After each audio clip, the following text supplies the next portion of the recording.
To order. You may be seated. I ask unanimous consent that the chair be authorized to declare a recess at any time without objection so ordered. I ask unanimous consent to allow members not on the subcommittee to participate in today's hearing and be allowed to ask questions after all subcommittee members have been recognized. Without objection so ordered. I want to welcome everyone to this hearing of the Military Personnel Subcommittee. Today's hearing is focused on admissions, curriculum, and diversity of thought at the military service academies. I want to thank our witnesses for being with us today. I hope this hearing provides an opportunity for our members to have a productive exchange with our witnesses and provide answers to their questions. First, let me say that I believe our cadets and midshipmen are some of the best and brightest scholars and athletes our nation has to offer. Each year, a small group of Americans enter the military service academies knowing that their path will not be easy, that it demands sacrifice and hard work, and in the end, nearly a decade or more of service to this great country. And that is why we are here today, to ensure that our cadets and mids are getting the first-class education and the elite military training that they need. But I do have some concerns. All of the military service academies use race as selection criteria. As Justice Roberts said only last month when striking down affirmative action, quote, eliminating racial discrimination means eliminating all of it. And the Equal Protection Clause applies without regard to any differences of race, of color, or of nationality. It is universal in its application.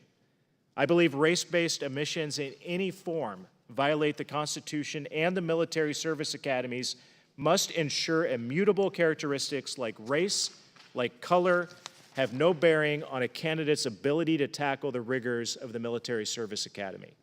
It is for this reason that I'm particularly proud of the House of Representatives' work last week. The NDAA strongly affirms that admission to our service academies must be on the basis of merit, not on skin color or ethnicity. We need the best and the brightest, regardless of race, nothing else. I am also concerned that diversity, equity, and inclusion, as well as theories like gender theory, critical race theory, the list is endless, have replaced a foundation of scientific facts and academic rigor. Brand new Air Force cadets are taught inclusive language. They are told to use parents, caregivers, guardians, instead of mom and dad. They are also told to use partner instead of boyfriend or girlfriend. This would be laughable if it wasn't so dangerous. Instead of being inclusive, it simply makes words meaningless. In fact, it undermines academic rigor and the pursuit of scientific truth in an engineering school. And at the Naval Academy, instructors learn how to create safe spaces for students to fend off triggering materials, protect them from microaggressions, and shelter them from violent words.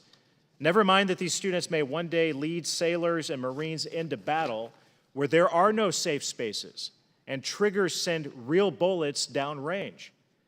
All of this, the inclusive language, the safe spaces, the microaggressions, may hide under a sheen of inclusivity, but it is actually an ideology which serves a purpose.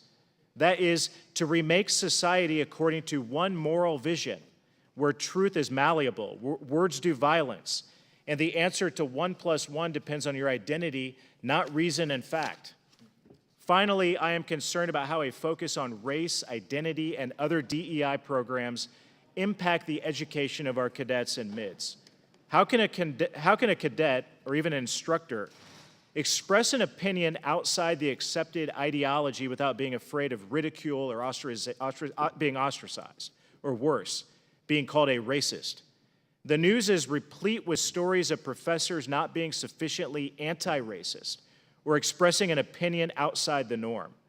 Universities have websites dedicated to calling out students and professors on campuses for microaggressions, publicly shaming them. I'm afraid that the service academies aren't much different than these other elite universities, where dissent has been silenced and the free flow of ideas, a hallmark of higher education, has all but ceased. I'm deeply concerned with the path our military service academies are on, particularly if they continue to violate the Constitution and use race as a factor in admissions. I'm also concerned about the future success of our cadets and mids, considering the focus on divisive diversity programs that elevate the importance of identity over that of duty, honor, and service. Before hearing from our witnesses, let me offer Ranking Member Kim an opportunity to make any remarks as well. Yeah, thank you. Thank you, Mr. Chair. And I want to welcome our witnesses today and look forward to your testimony. I also want to thank Vice Admiral Buck for hosting my brief visit to the Naval Academy earlier this week. I hope to visit the rest of the military service academies in the near future. And during my visit to Annapolis, I had a chance to be able to meet with recent graduates, current midshipmen, members of the faculty, and I'll be honest, a lot of what I got to see and the conversations we had painted a very different picture than the picture that the chairman just went through. You know, this very often times when we're talking about this here in Congress, it makes it seem like every single class and every single training session, every single element and hour of the day at whether it's the military academies or other colleges and universities, is being spent talking about diversity, talking about DEI, talking about these different issues that we'll be talking about today. And that just simply isn't the case. And that was something that I heard point blank from a lot of the midshipmen, from the recent graduates, from the faculty. And when it came to admissions as well, talking about the whole person and how we can look at how we develop leaders for our country going forward. That was the focus. It's not saying that we're only looking at the issues of race, only looking at these issues that we're talking about today. And I just feel like we've been in this hearing room several times already talking about these issues over and over again this year. And what I will say is that when I went and talked with some of the midshipmen, and they raised other issues that are legitimate for us to focus in on about how we can improve their leadership training, their academics, but we're not getting to those types of issues and those priorities because we constantly keep coming back to this. So look, I just want to say it's important for us to just constantly think about what role Congress plays when it comes to supporting this training and this development of our future leaders. Yes, we should be thinking about what we can fund, what we can support, but our job here is not to micromanage the faculty, micromanage the admissions process, to be able to give them the tools. That's what we should be doing. But I think so often we're here in this hearing room trying to say that we know better than those that are living this day in and day out. And I find that to be a characteristic of hubris that I find too often here in Congress, trying to dictate how some of the most extraordinary leaders, some of them we have in front of us today, are trying to guide our country going forward. So look, we're going to have a lot of challenges getting through this today. I'm sure there'll be some tense moments. I just ask us to please kind of think through the fact that every single person before us today is sharing the same goal that we have, which is how do we make sure that we have the kind of leadership that we need going forward to keep our country safe, to have a strong national security. We're all in it for that same reason, so let's make sure we keep this civil, we keep this respectful, and recognizing that we have a lot of challenges going forward here in Congress, but hopefully we can do this today in a way that doesn't devolve and doesn't get out of control. So with that, I'll yield back. I thank the ranking member. Each witness will have the opportunity to present his testimony, and each member will have an opportunity to question the witnesses for 5 minutes. We respectfully ask the witnesses to summarize their testimony in 5 minutes or less. Your written comments and statements were made part of the hearing record. With that, Lieutenant General Jalend, you may make your opening statement. Chairman Banks, Ranking Member Kim, distinguished members of the subcommittee, thank you for the opportunity to discuss the United States Military Academy. And on behalf of the West Point team, thank you for your continued support of your military academy and our over 4,400 future leaders in the United States Corps of Cadets. The mission of the United States Military Academy is to educate, train, and inspire leaders of character. Through this mission, we are charged with forging and developing the next generation of officers to lead the United States Army's greatest strength and its most important weapon system, its soldiers, the citizens of our nation, to fight and win on the 21st century battlefield. West Point is not a college or a university. It's much more than that because the American people expect more. We are the United States Military Academy, a living, breathing leadership laboratory that prepares these young men and women to build and lead cohesive teams in the Army of 2030 and beyond. We train leaders through a values and standards-based system that provides both the foundational military knowledge and professional skills needed to fight and win our nation's wars, and the moral character necessary to lead our nation's sons and daughters as Army officers. Our Corps of Cadets, all of whom chose to attend West Point, represent all 50 states and our U.S. territories. They come from a variety of backgrounds and upbringing. But what unites them is their shared commitment to serving their country, to supporting and defending the Constitution of the United States, and to our Army values. It is through our shared values that we develop the leaders of character our nation and the American people expect. We educate leaders with the creative and critical thinking skills necessary to lead, thrive, and win on the modern battlefield.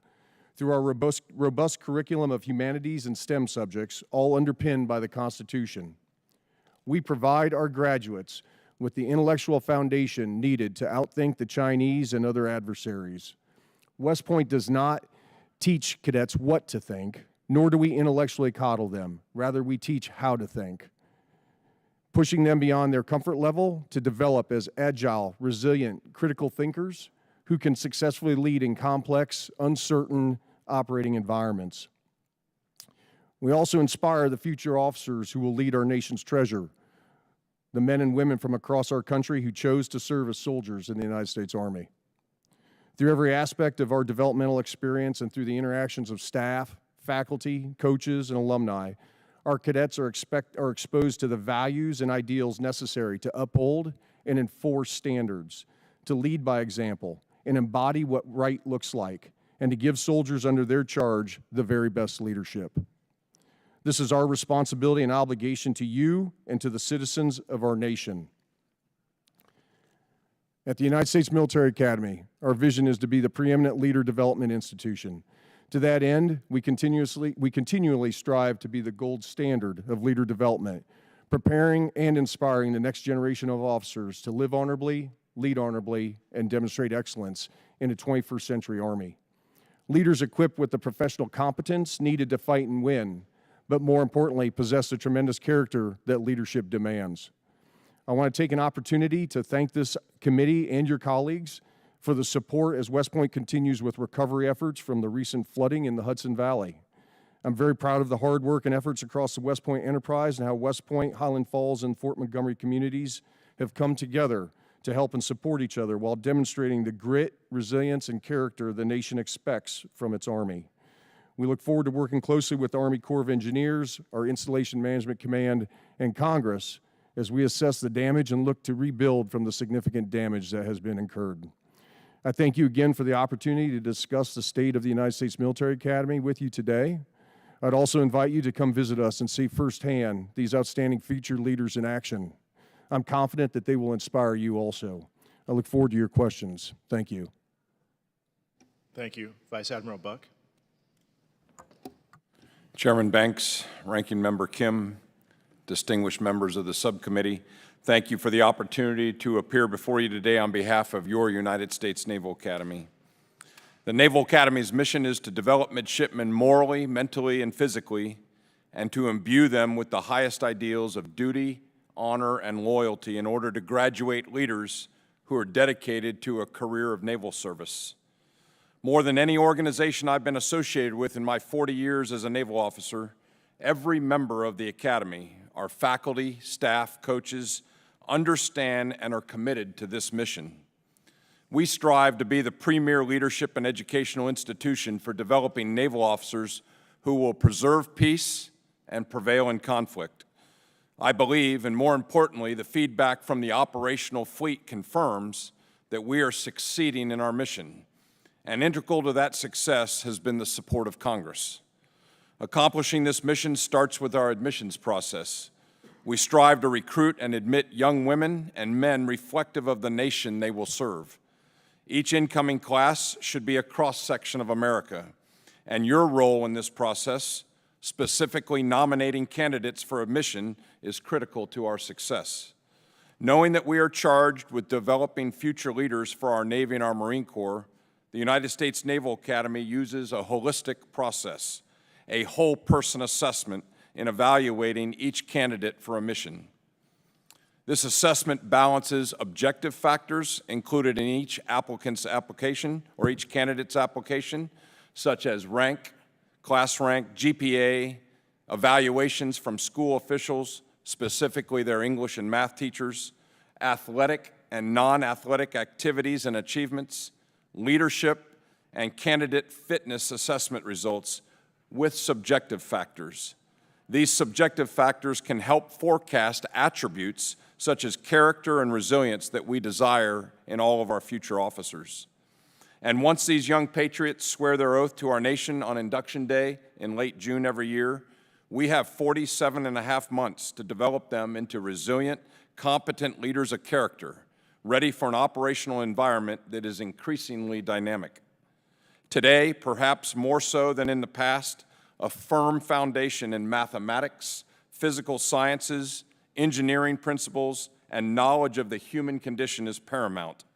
The educational core curriculum at the Naval Academy is designed to provide a robust foundation in these areas for every graduate and future officer. A variety of backgrounds among our faculty, staff, and most importantly, the brigade, creates an educational experience enhanced by differing perspectives and life experiences to sharpen critical thinking skills and prepare midshipmen to lead in diverse environments. A common thread throughout our curriculum is that we teach students how to think, not what to think. The Academy expects graduates to become critical thinkers who are able to come to their own conclusions based on a wide variety of perspectives that they're exposed to. Thank you again for the opportunity to appear before you today on behalf of your Naval Academy. While I know many esteemed leaders in Congress often visit the Naval Academy to meet with their constituents, I too welcome the members of this subcommittee and your staffs to visit our campus at any time. Sir, I look forward to your questions. Thank you. Lieutenant General Clark. Chairman Banks, Ranking Member Kim, and other distinguished members of the committee, good afternoon, and on behalf of the men and women of the United States Air Force Academy, thank you for all that you do to support the development of our cadets.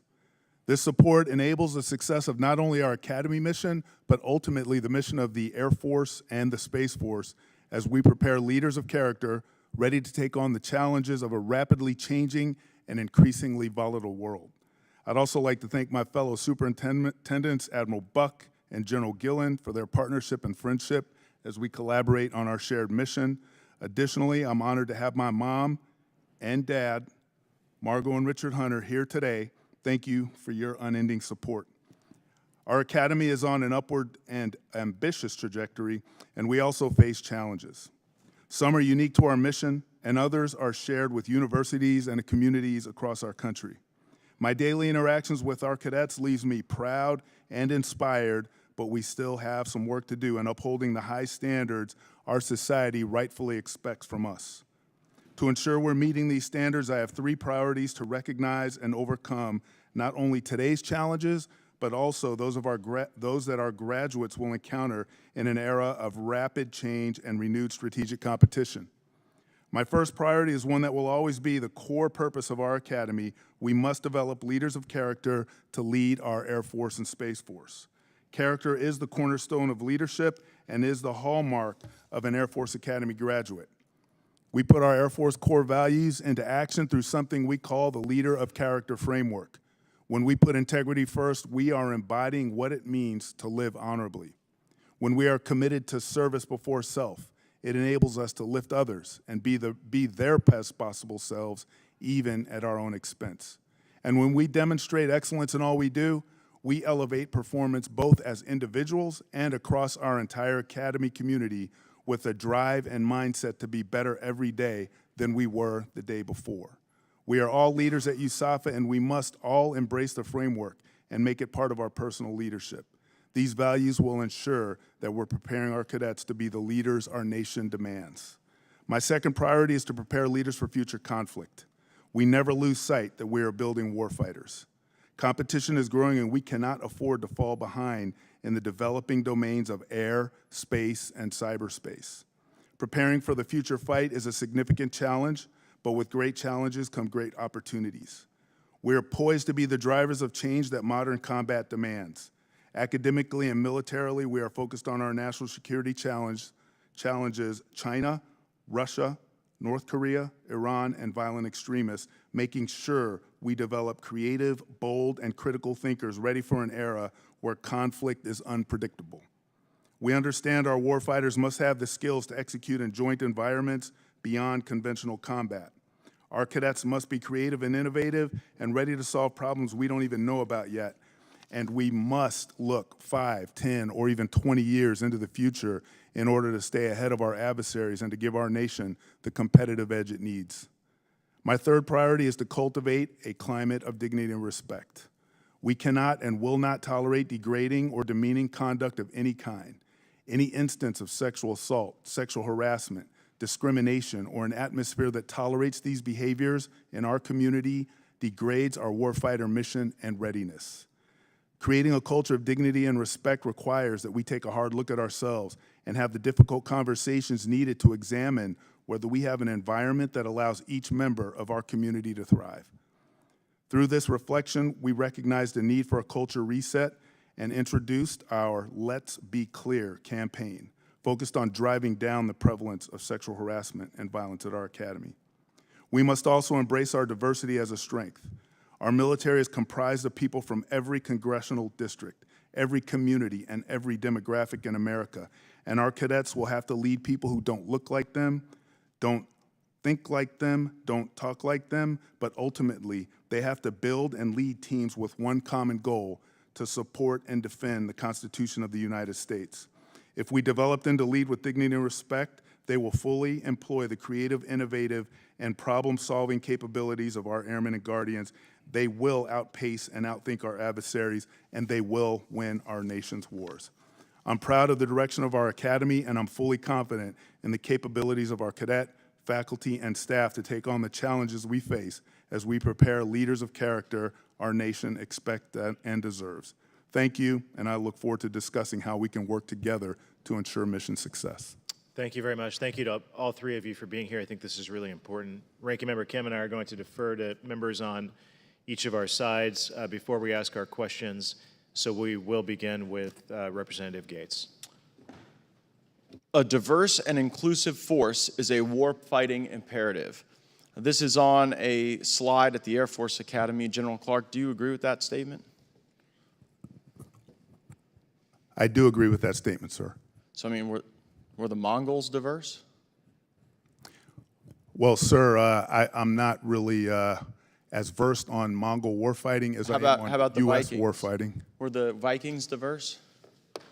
Again, sir, I'm looking at our country, the most diverse country in the world. Sure, but this is about a war-fighting imperative. How about the force in Ukraine? Are the Ukrainians fighting the Russians a diverse force? Sir, once again, my concern is the people that I'm charged to build into leaders. Right, but you would acknowledge that throughout history, including present history, that statement hasn't borne true in every example, right? Sir, what I would say is that those countries have to rely on the full force of their population to build a war-fighting force to win our wars, and that's why it's important for us to be diverse, because our nation... So let's look at the population that actually makes up the fighting force frequently. Now, we have more men than women, right? 70-30-ish? That's right. correct. And of the men we have, most of them are not transgender men. Most of them are cisgender men, right?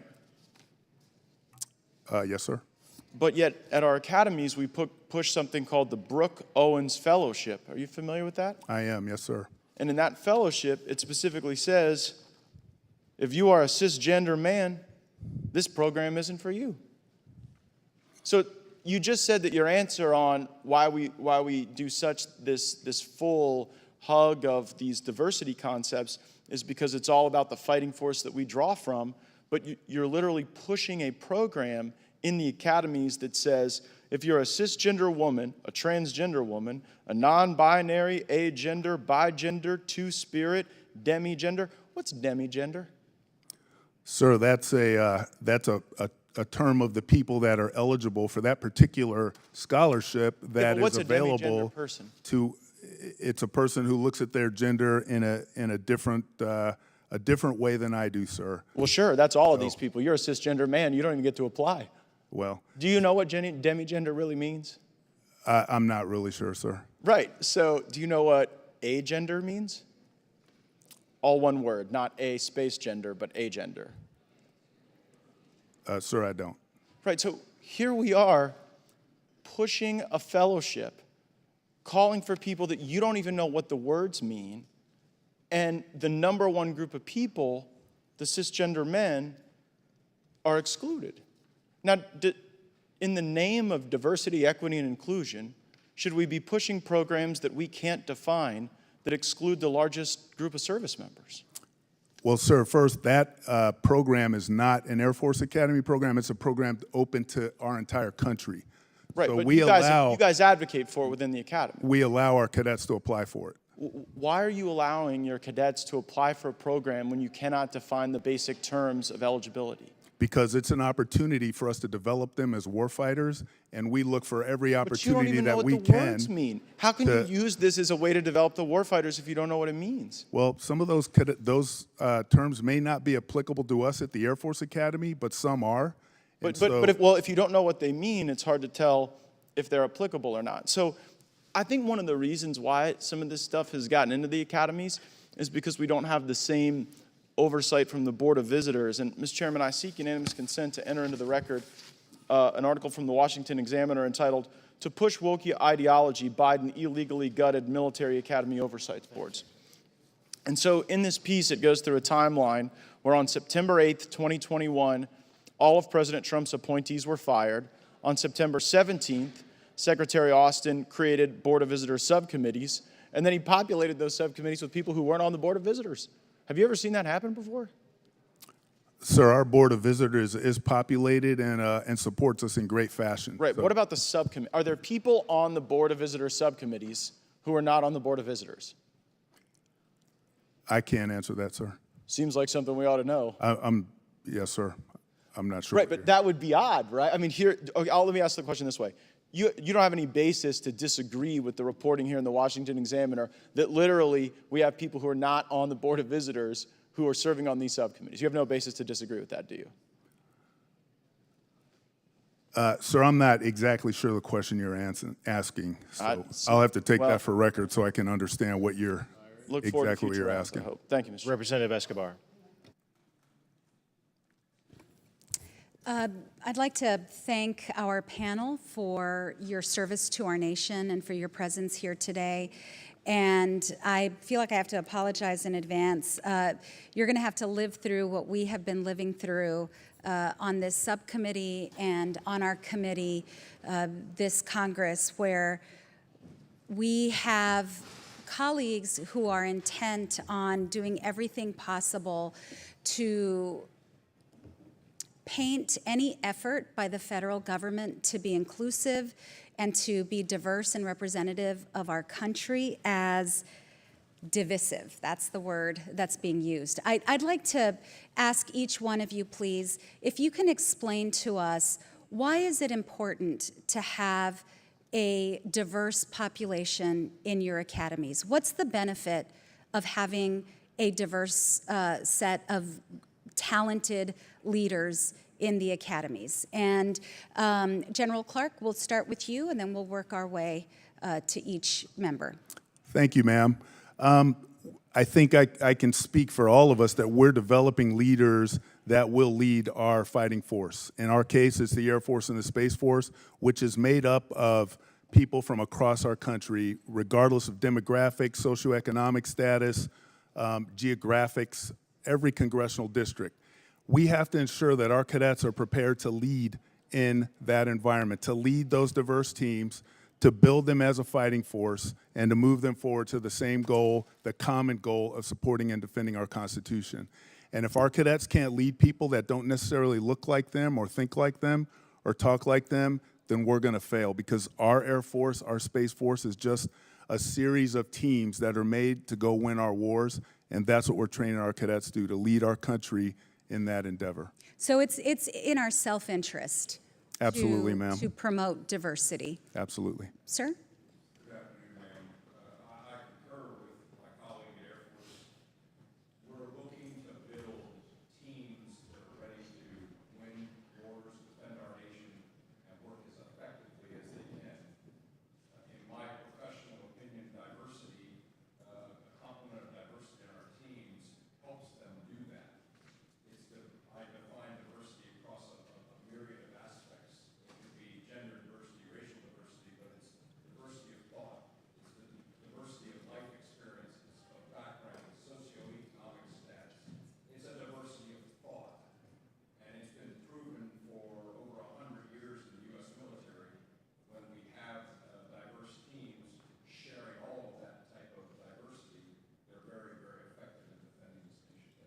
Thank you.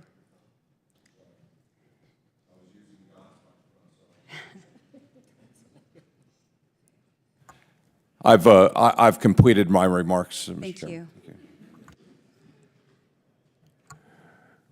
Representative Escobar, our nation's armed forces are made up of the people that come in that represent our nation. The people, the young men and women that join the armed forces come from all over the world. They're made up they come from different backgrounds, they come from different upbringings, potentially they have different value sets. They come into the armed forces and we develop them in order to achieve a common goal, which is, defending our nation in time of need and swearing to the Constitution of the United States.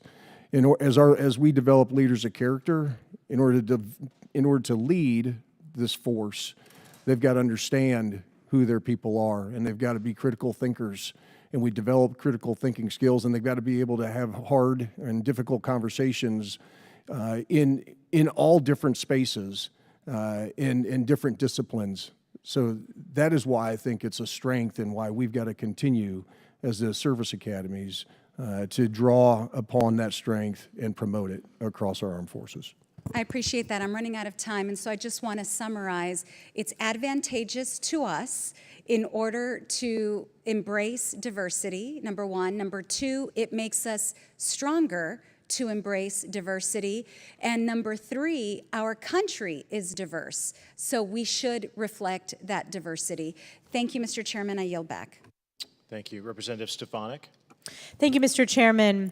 Studies conducted at your military service academies routinely show that academic merit, specifically standardized test scores, highly correlate to GPA, order of merit at graduation, and even success as an officer.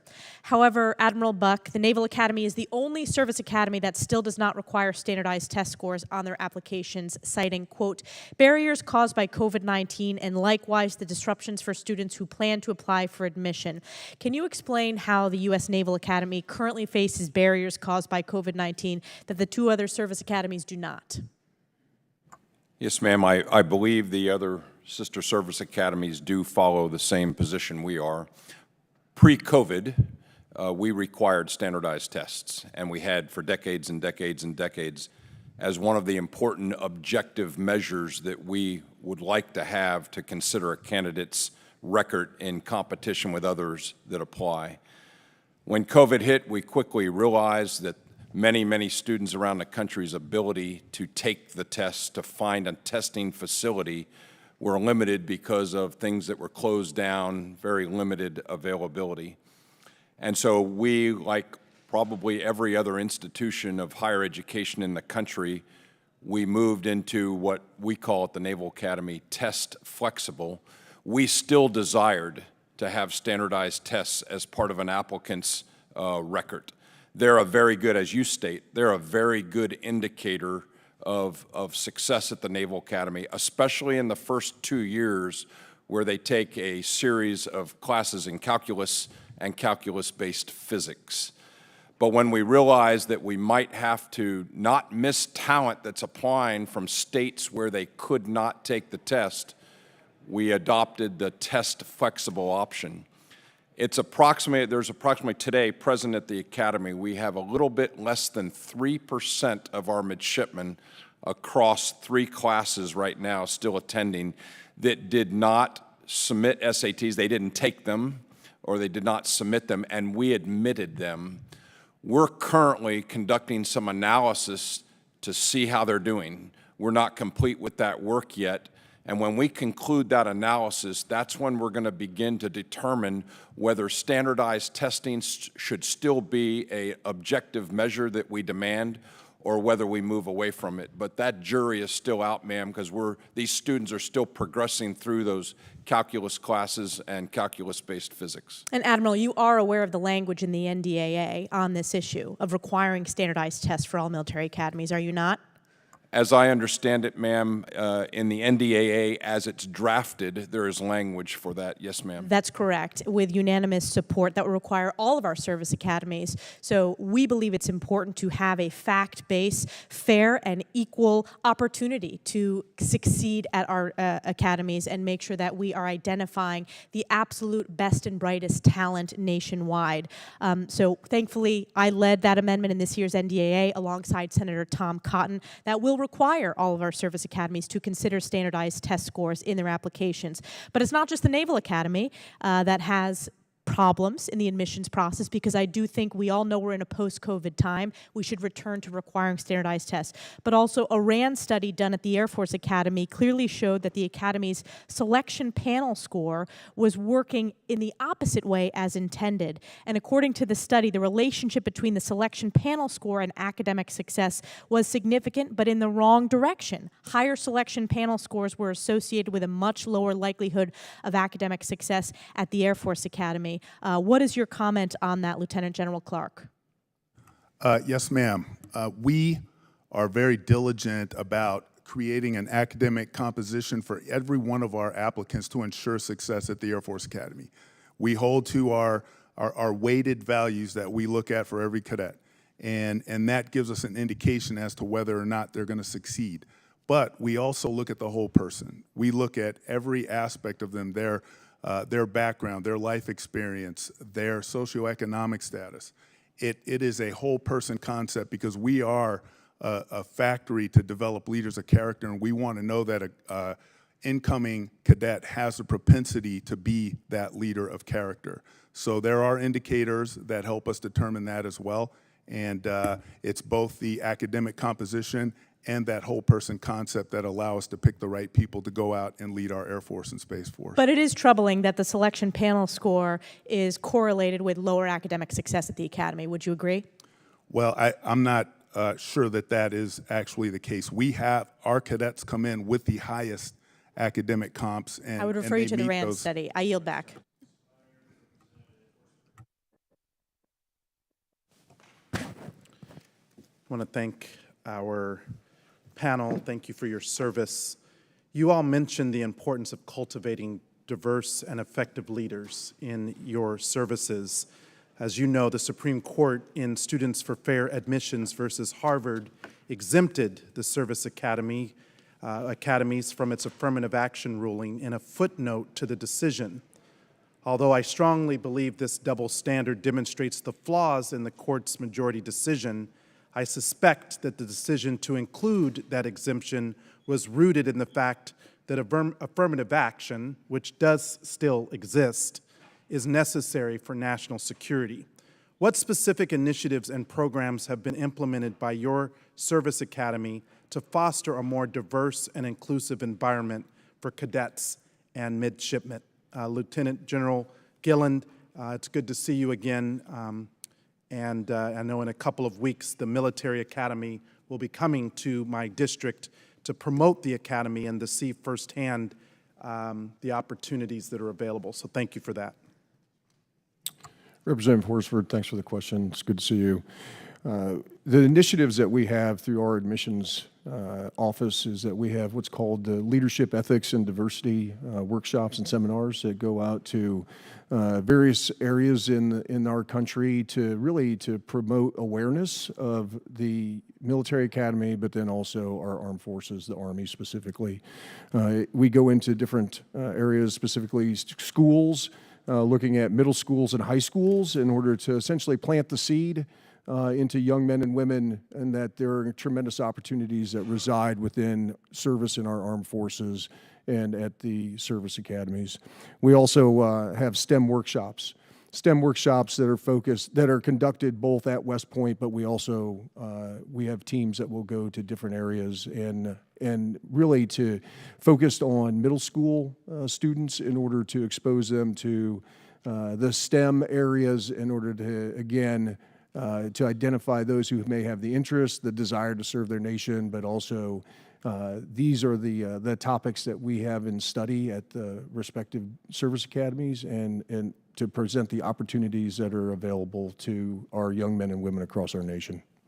To that end, how are the service academies collaborating with communities to enhance recruitment efforts, and how can Congress assist in those efforts? Sir, I believe that it's a team effort. Given that every state is represented at the United States Service Academies or the military service academies, we have to work together in identifying those young men and women who are within your districts and states and communities for their passion for service to our nation, and then are they qualified respectively across a host of different considerations to go to a service academy.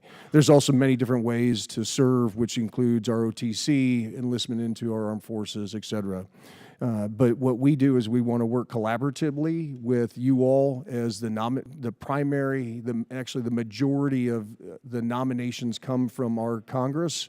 We want to work together to identify those young men and women that are in your respective constituents to have the opportunity to come to a military service academy. It's one of the best parts of this job is nominating constituents to the service academies. I take great pride in the program that my office leads in partnership with our military bases. I have Nellis Air Force Base, Creech Air Force Base, the National Test and Training Range, as well as the Hawthorne Army Depot in Mineral County. And I also wanted to bring up the perspective, and Lieutenant General Clark, maybe you can speak to this. Diversity also means geographic diversity, correct? Absolutely, sir. Thank you. I represent 50,000 square miles throughout Nevada, very remote communities that can be considered frontier. So I strongly believe recruitment strategies must meet people where they are. My constituents in these communities are less likely to have reliable internet and often must drive hours to recruitment events. Lieutenant General Clark, how are the U.S. military academies adapting their recruitment strategies to cater to rural communities effectively? Yes, sir. Thank you for that question.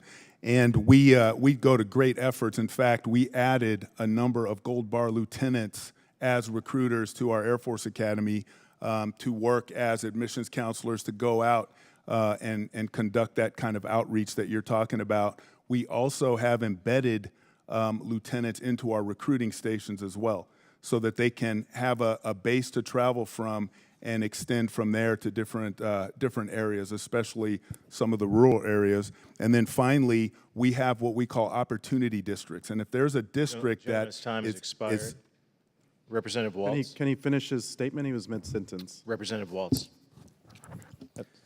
Thank you, Mr. Chairman. And I just want to address this narrative that we consistently hear from political appointees in the Pentagon, from our colleagues on the other side of the aisle, that Republicans are blowing these issues out of proportion, that we're exaggerating. And I cannot state strongly enough.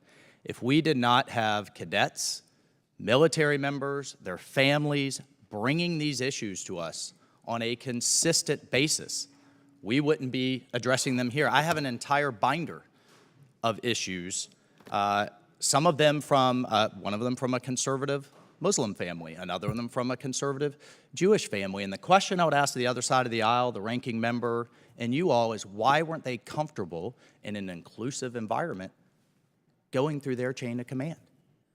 And that's something that I think I encourage you to deeply, deeply think about it. But in that vein, General Clark, an Air Force Academy professor, wrote a Washington Post op-ed that she proudly teaches critical race theory at the Air Force Academy. I want to read to you some quotes from the leading proponents of this ideology, because I don't think Americans know truly how divisive and destructive this ideology is. One of them we have here: a positive white identity is an impossible goal. White identity is inherently, because of the skin color, apparently, is inherently racist. White people do not exist outside the system of white supremacy. This isn't 100, 200 years ago. This is today. This does not mean that we should stop identifying as white and start claiming to be some other type of race. To do so is to deny the reality of racism in the here and now. This isn't a way of thinking or a history class. This is present-day indoctrination. And this denial, to deny all of that, would be colorblind racism. So rather, this author strives to be less white and therefore less racially oppressive because of his privilege. That's from the author of White Fragility. General Clark, do you agree with that statement? Sir, what I will tell you is you mentioned our instructor who talked about teaching Currently about, still teaching at the Air Force Academy, correct? absolutely, yes, sir, who talked about teaching about critical race Do you theory. agree with that statement? I only have 2 minutes left for the American people to ask you these questions. Well, sir, I'd like to talk about your question about critical race theory and the instructor, if that's okay first. Very quickly, please. But first, do you agree with, I mean, you're the leader of the institution, there's faculty members on your staff. Do you agree with that type of sentiment? Sir, that's not what she was espousing. She was not White indoctrinating. Fragility is a leading book in the critical race theory mantra of books and thinking. Yes, It's sir. very She was representative. encouraging the discourse on the topic, the civil discourse, so that our cadets could Would understand you encourage how someone who to says they're think. teaching white supremacy to have that discourse? Sir, we encourage all civil discourse I so think that it our should be cadets can limited learn in- how to think. Right, at a Cal Berkeley, fine, but in an institution that's teaching our leaders to defend future military members, to die for civilian institutions that are being described as inherently racist and a class of people because of their skin color, that's offensive. That runs against your priorities. Yeah, absolutely, sir. We're teaching critical thinkers, though, and we want That's our offensive cadets. thinking. We That's want our racist. cadets. Respectfully, that's racist thinking, but just I'm not. so that we're clear, this was a speaker that was at the Air Force Academy National Character and Leadership Ceremony, Dr. Eddie Glaude, that spoke to current day cadets, every reckoning in the United States has carried with it betrayal. At every moment in which a new America is on the verge of being reborn, the umbilical cord of white supremacy has been wrapped around the baby's neck, choking the life out of it. This was at a conference just last year. I think, again, this type of rhetoric, because we hear this from the other side as well, of course we want to teach history. Of course we want equal opportunity for every American. This is divisive. This isn't what unifies us. So I just have one more question, and I'll throw it over to you, Admiral Buck. Do you have any empirical evidence? Do you have any data, for example, that shows that a submarine crew is more combat ready or effective because of the diversity mix, because of the different mix of, say, skin color? Mr. Chairman? No, I absolutely agree, but we don't see in many box checking, we're not looking for religious diversity or other types of diversity, or frankly, my wife who looks white, but she's 100% Arab. She doesn't have a box to check, but I would like to reclaim my time a few seconds just to ask the question, Mr. Chairman, for the interruption. We'll And try some to do another decorum. round of questions later, and we'll have an opportunity to do that. Okay, Mr. Chairman, I hope we have an environment here where we don't interrupt other members. I completely agree, and I caution all members to respect each other's time. Representative Sewell. I want to thank all of our witnesses for being here today. I want to start by saying that diversity is truly America's strength. It is something that we should take seriously and not politicize or weaponize. Second, our service academies teach students how to think, not what to think. Learning about diversity, our nation's history, or other races and cultures help our students become critical thinkers. It does not train them to hate this country or any race. To assume our students cannot handle this information is truly an insult to their intelligence and ours. One of the facts of our nation's history is that for centuries, African Americans were systematically denied the opportunity to pursue higher education, leaving a painful history of discrimination that still persists today.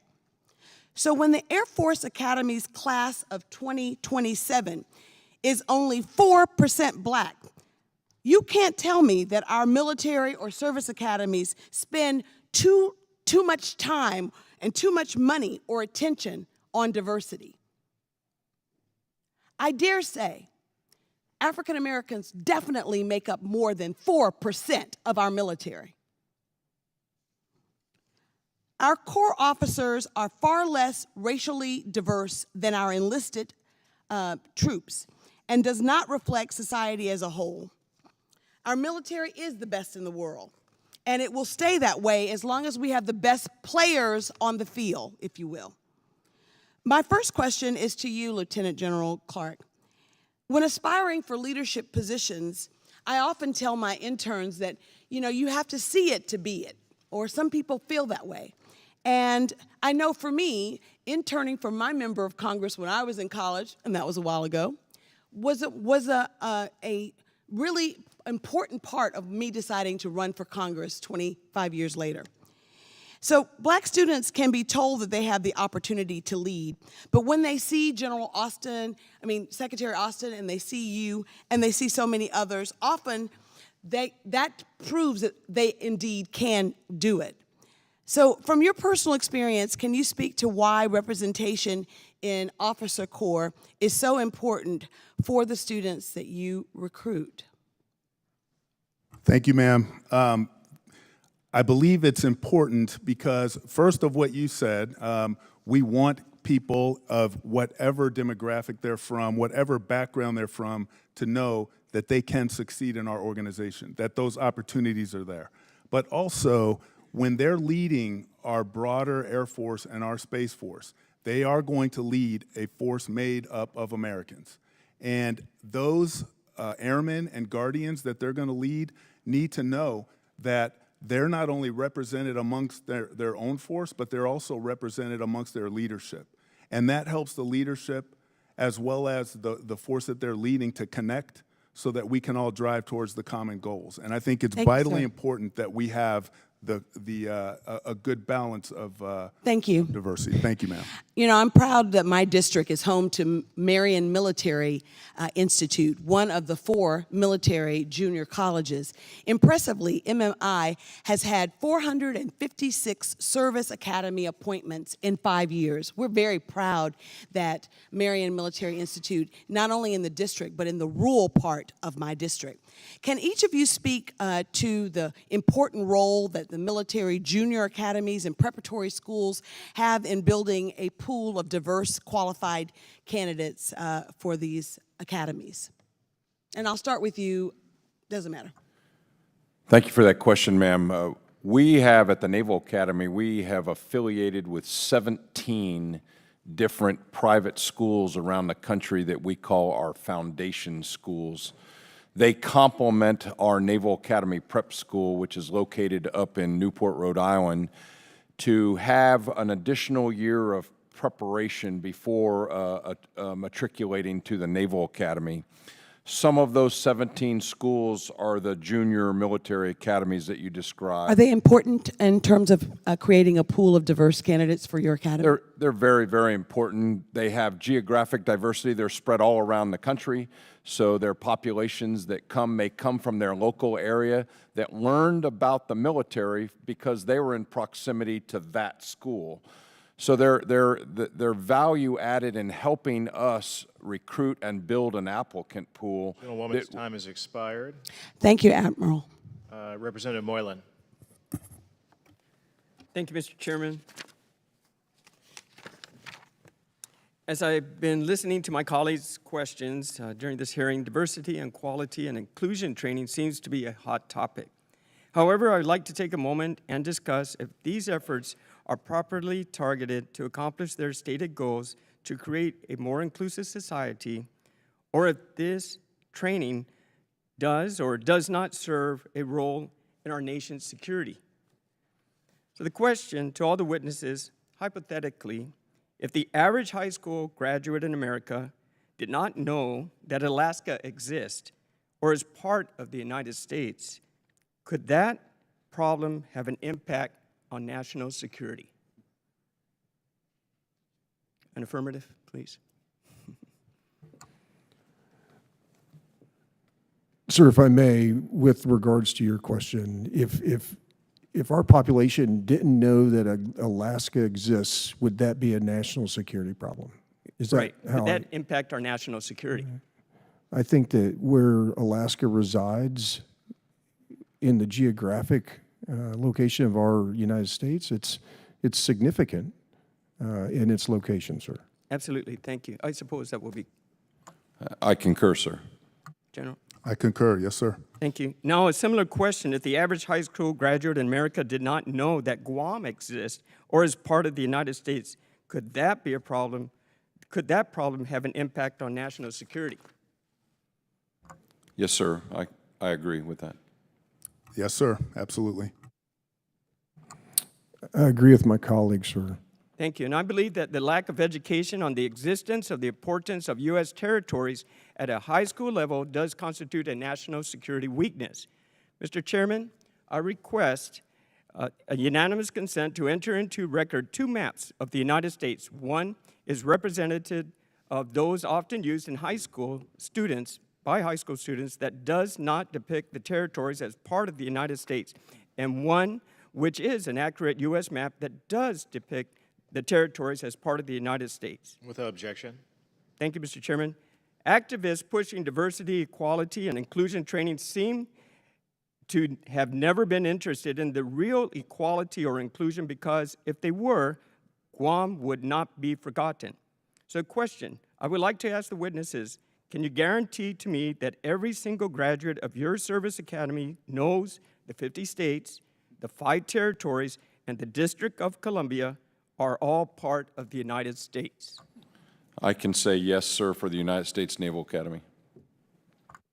And yes, sir, for the Air Force Academy. Sir, we're committed. Thank you. And rather dealing with DEI distractions or the perceived barriers of military service that today's hearing has touched upon, I inserted language into the House-passed NDAA to remove the cap on nominees from Guam at service academies, allowing me to nominate a full 5 candidates at each academy rather than 4 candidate cap that is presently law. One last question also, please. What efforts are being done to specifically recruit for military service academies in Guam? Sir, I'll start.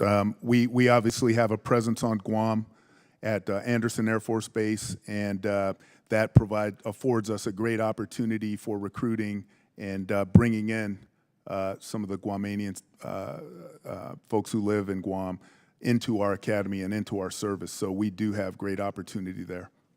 Sir, likewise, at Naval Station Agana, we have a very strong Navy presence there that are home ported there with families. We also have expats who served in our United States Navy who have gone back home, and they serve as blue and gold officers and great representatives of our Navy and advocates for our academy. Sir, I'll have to come back to you with specific outreach efforts to Guam.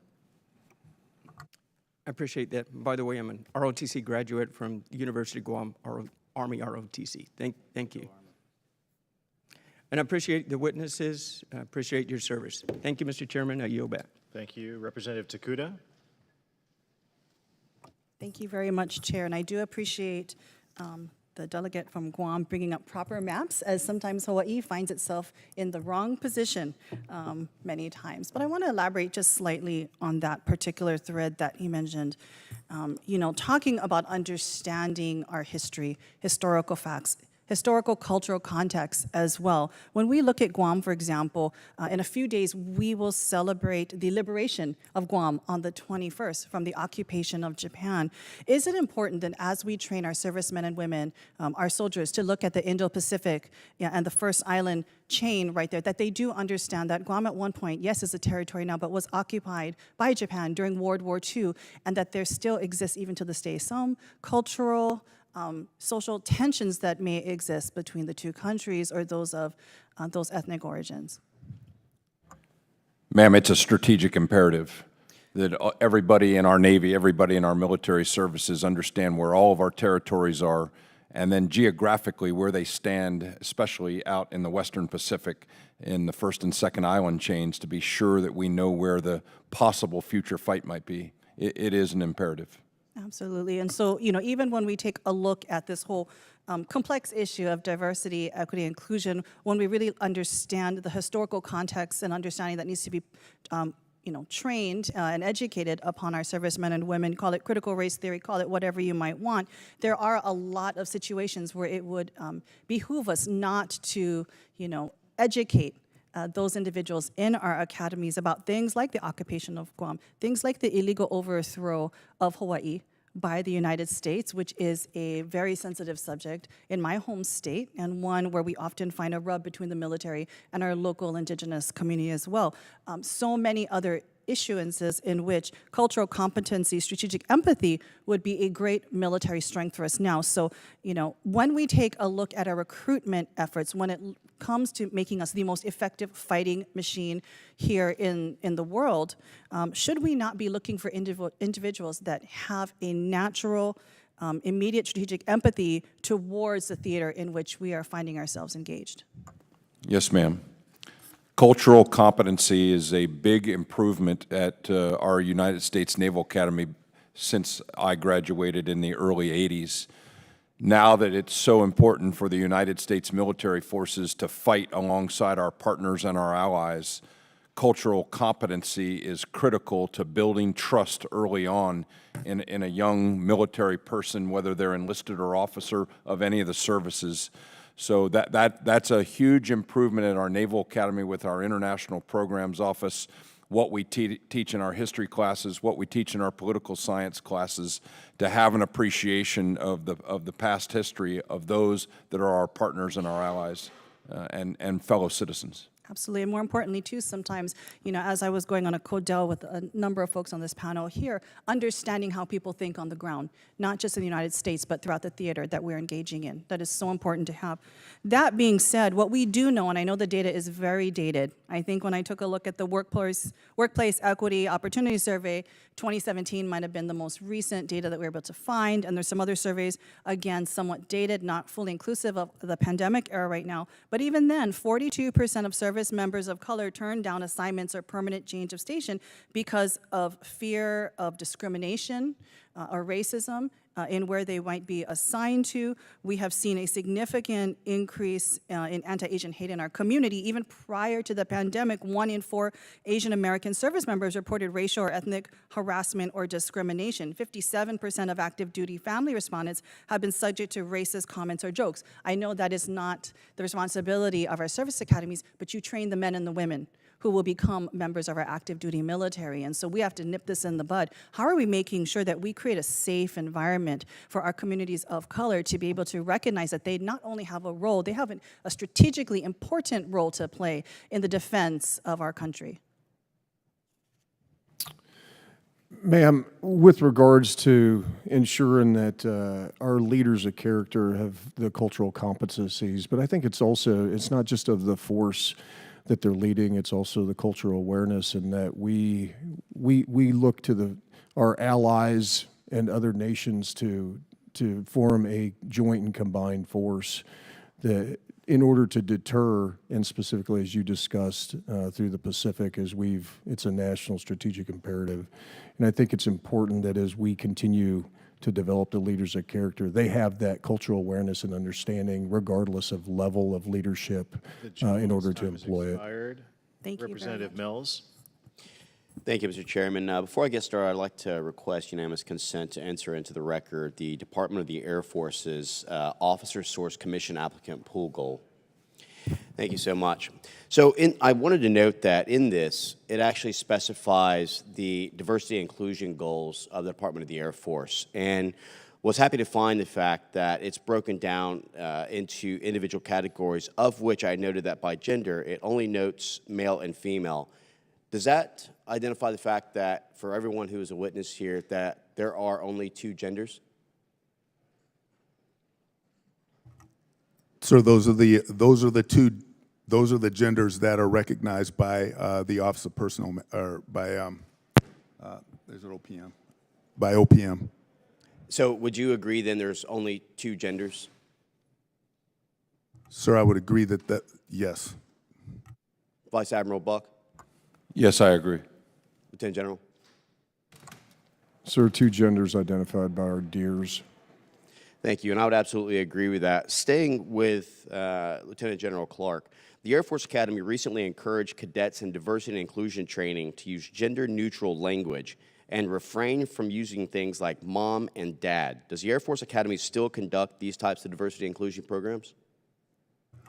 Sir, we didn't actually tell cadets to refrain from using mom and dad. We told cadets to understand the context of the people that they're talking to before they refer to them, their parents, their family, or even their context. And so that was the crux of that training.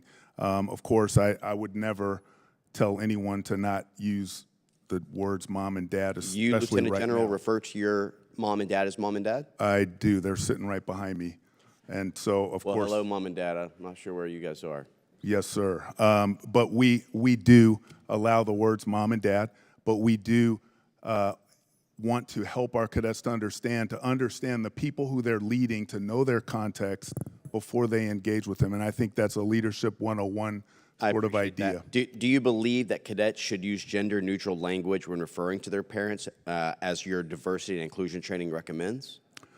Until they know what gender their parents are, yes. Vice Admiral Buck, in 2021, you signed and endorsed the U.S. Naval Academy Diversity and Inclusion Strategic Plan. This plan includes steps such as develop, maintain a comprehensive cultural awareness and bias literacy training framework. Regarding outlined areas of concern, such as admissions and creating a metric that can measure and track belongingness with a biannual survey for students and cadre. How do we track belongingness? Sir, since publishing that strategic document, very, very little of it has been implemented. The one aspect of it that we have implemented is creating and improving our mentorship availability at the Academy across the brigade with all midshipmen. But as we went back and looked at that document, we realized that it requires much further and deeper review before we implement any of the other aspects of that. So to your specific question about what metric there is, I don't know. We've not created it, nor are we measuring it. Okay, thank you so much. Lieutenant General Gillen, I've got a tremendous amount of respect for your service and for what you've done, not only with regiment, but also with the unit and other areas, as well as I have a good friend of mine who's a former teammate, Major Casey Bell, who was an instructor out there, so he told me some good things about you when you were there previous to becoming the superintendent as a commandant.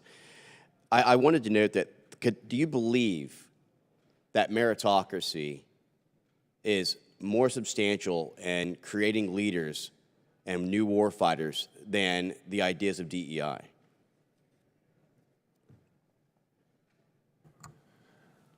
Sir, I believe that our force is made up of a diverse nation, and that our leaders, based on their promotions through a meritocracy, have to be aware of that diverse force.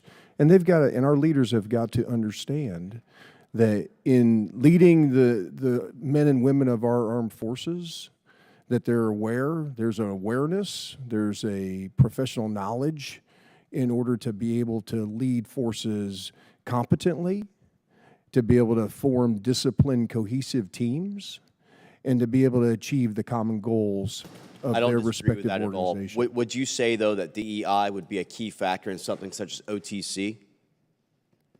Could you repeat that, please, sir? Would you consider diversity to be a key factor into OTC, officer course that comes out of the unit, or would it be about meritocracy?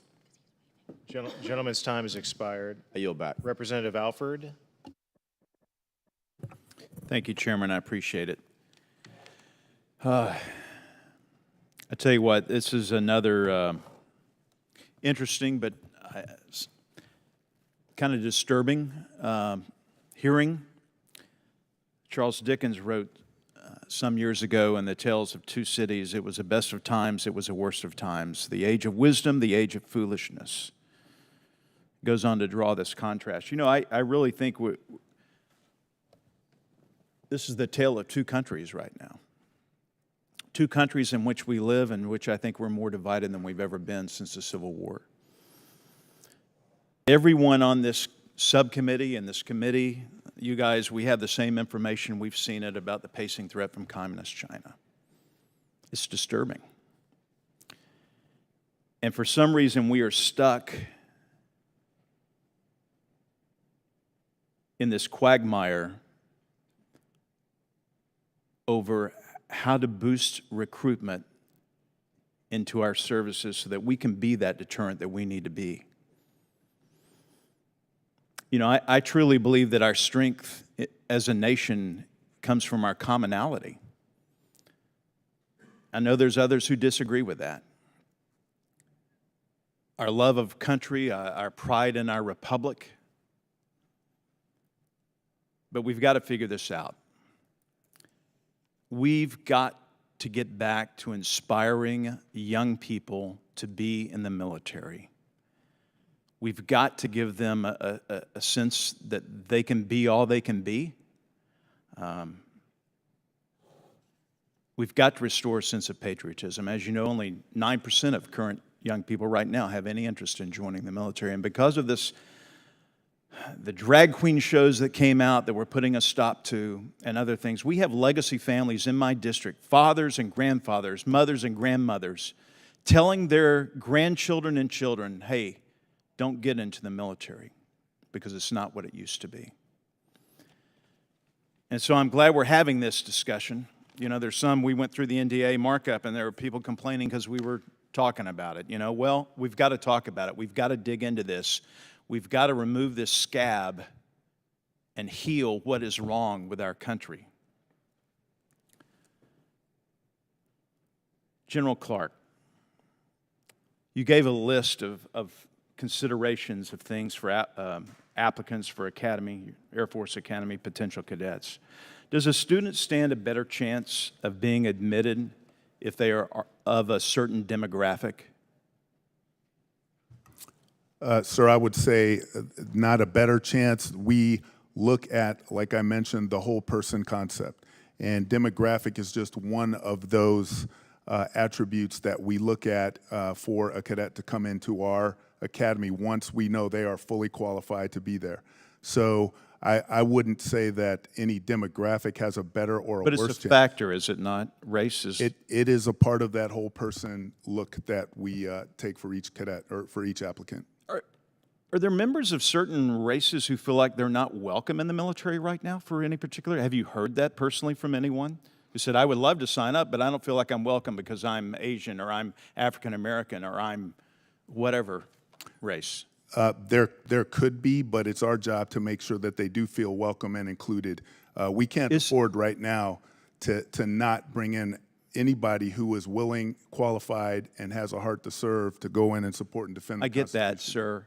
But to Lieutenant General Gilland or Vice Admiral Buck, do you have any empirical evidence, any secondhand knowledge of anybody saying, hey, I would have joined the Air Force, I would have applied for my congressman or woman to appoint me to this academy, but I'm of this race and I don't feel welcome in the military. Have you heard that? I have not, sir. Lieutenant General. Sir, I've not personally had any Lieutenant encounter General like Clark. Sir, I have not heard that personally. Don't you think if it was a problem, it would have come up? I mean, that would be a big issue, would it not? Does someone have empirical evidence to say, I don't feel welcome in the military that is protecting our country against the pacing threat from communist China? And yet we haven't heard that. So is this, we're trying to find a solution that's not really a problem? Please respond. Yes, sir. What I would say is we do have people in the military, when they see things in our country or they experience things, we want to make sure that, you talked about divisiveness outside of our walls. We want to make sure that when they get to our academy, that they feel fully welcome and included. Thank you. I yield back. Representative Ryan.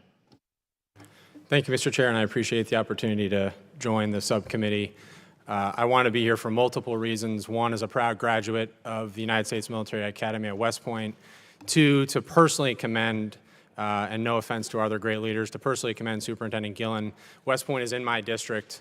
I know we're here to talk about a set of other issues, and I will ask those questions. But the superintendent, sergeant major, and the whole team have led the academy through an incredibly difficult natural disaster impeccably.